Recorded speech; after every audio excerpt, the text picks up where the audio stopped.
Guanipa es nuestro entrevistado de esta hora en Primera Página, cuando son exactamente las 6 de la mañana con 51 minutos. Él es secretario general de Primero Justicia y va a analizar y va a comentar con todos nosotros el actual escenario que se vive en la geografía nacional. Buenos días, gracias por acompañarnos. Buenos días, un placer estar contigo y con toda la gente que nos ve hasta ahora. Varios temas los que ocupan al venezolano, señor Guanipa. El tema económico sigue siendo noticia, por supuesto. El tema de las primarias dentro de la oposición. ¿Cómo evalúa en la actualidad usted el escenario político que se está viviendo en Venezuela? Mira, muy confuso, muy complicado. Yo creo que a los venezolanos nos ha tocado vivir una tragedia que no merecemos. La situación económica cada día es más complicada. A veces se genera como una suerte de imagen de que esto se está arreglando y de repente viene un proceso de devaluación terrible que hace que quien ganaba $30 termine ganando $10. Por eso nosotros desde hace tantos años hemos venido promoviendo la dolarización del salario, porque no es justo que la gente siga estando presa de una política económica totalmente equivocada, de una inflación que se come el dinero en el bolsillo de los venezolanos y de una devaluación que lo que hace es empobrecer a la gente. El tema de la diáspora y de cómo la familia venezolana se ha dividido, porque la gente más joven, por cierto, termina cruzando fronteras, arriesgando la vida para buscar en otros países oportunidades que en Venezuela no hay, demuestra que esta crisis económica es profunda y que además viene acompañada por una crisis política que hay que buscar resolver de alguna forma. Y cuando dice resolver lo quiero atajar, porque quiero preguntarle qué se está haciendo desde la dirigencia política para hacer frente a esos problemas que usted acaba de mencionar y que todos los televidentes de Primera Página conocen y están al día con eso. Pero yo creo que hay tres temas que para mí son fundamentales. Lo primero es entender el drama que están viviendo los venezolanos y ponernos al servicio de los venezolanos para buscar salidas y soluciones, entendiendo que en Venezuela no habrá normalidad, libertad económica mientras no haya una democracia plena y mientras no logremos un gran cambio. Pero mientras tanto hay que buscar aproximar, acompañar y que la gente no se sienta sola en el drama que estamos viviendo. En segundo lugar, hay que promover un relanzamiento de un movimiento opositor que sea unitario. Y cuando me refiero a unitario no me refiero simplemente a factores políticos.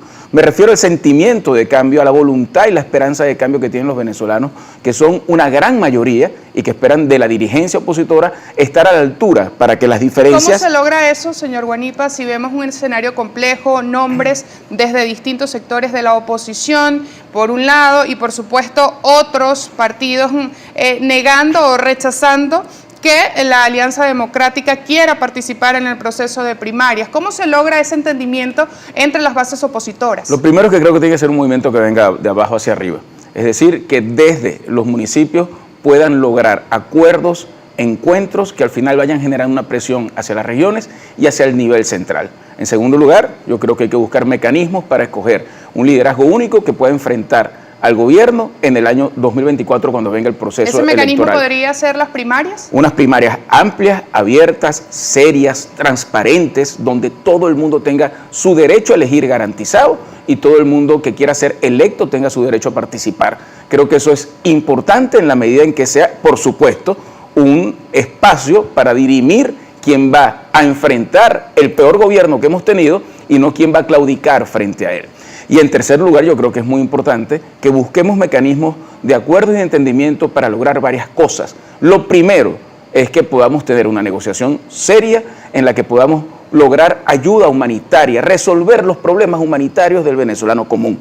Por ejemplo, yo no creo que nadie pudiera estar en contra de un acuerdo en Venezuela en el que podamos lograr la estabilización de un sistema eléctrico en el que se han invertido miles de millones de dólares que han terminado siendo robados por quienes lo administraron y en vez de eso poder tener ahora que la gente no tenga que ver cómo su nevera se quema por los apagones o cómo tienen que pasar largas horas sin luz. Yo no creo que nadie vaya a estar en contra de Venezuela, que logremos aportes y ayudas para que, por ejemplo, los pacientes renales o los pacientes oncológicos puedan tener su tratamiento y salvar su vida.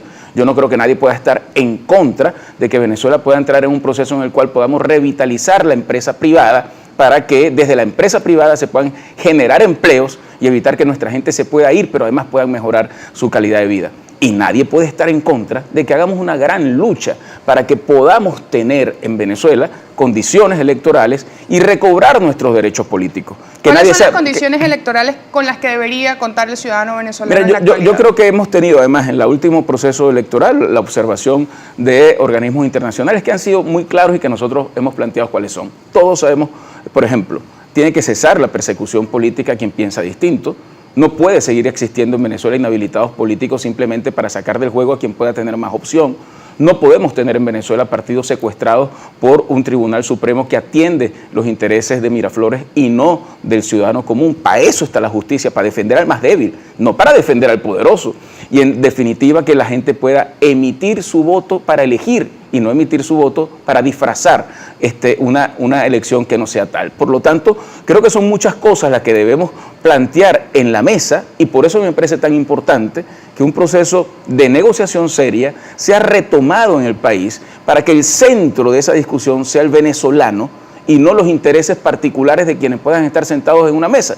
Si nosotros ponemos el centro en el venezolano común, que está pasando necesidad, que tiene que irse caminando a su trabajo porque el metro no funciona, que cuando llega a su casa no se puede bañar porque no hay agua, que tiene que pasar días cargando bombonas para poder recargar el gas, que se le va la luz cuando necesita abrir la nevera para poder consumir sus alimentos. Si te das cuenta que eso es lo más importante en este momento y su derecho a poder vivir en un país con oportunidades, te darás cuenta que ese proceso de negociación que se inició en México debe ser retomado cuanto antes, y el que no sea retomado... ¿Y están listos desde la oposición para retomar ese proceso de diálogo? Absolutamente, siempre lo hemos dicho, además dijimos nunca se debió haber paralizado, se paralizó porque quienes están en el poder decidieron pararlo y no continuar. Y al final yo creo que en el fondo aquí lo que tenemos que entender, que más allá de la ambición que alguien pueda tener por permanecer en el poder y otros para que ellos puedan salir, el centro está en el venezolano que quiere vivir mejor. Yo no creo que en Venezuela se puedan resolver los problemas si no hay un proceso electoral transparente que pueda permitir que haya un cambio y que la gente pueda escoger qué gobierno quiere y que pueda tener además la libertad de poderlo hacer sin ningún tipo de consecuencia para él.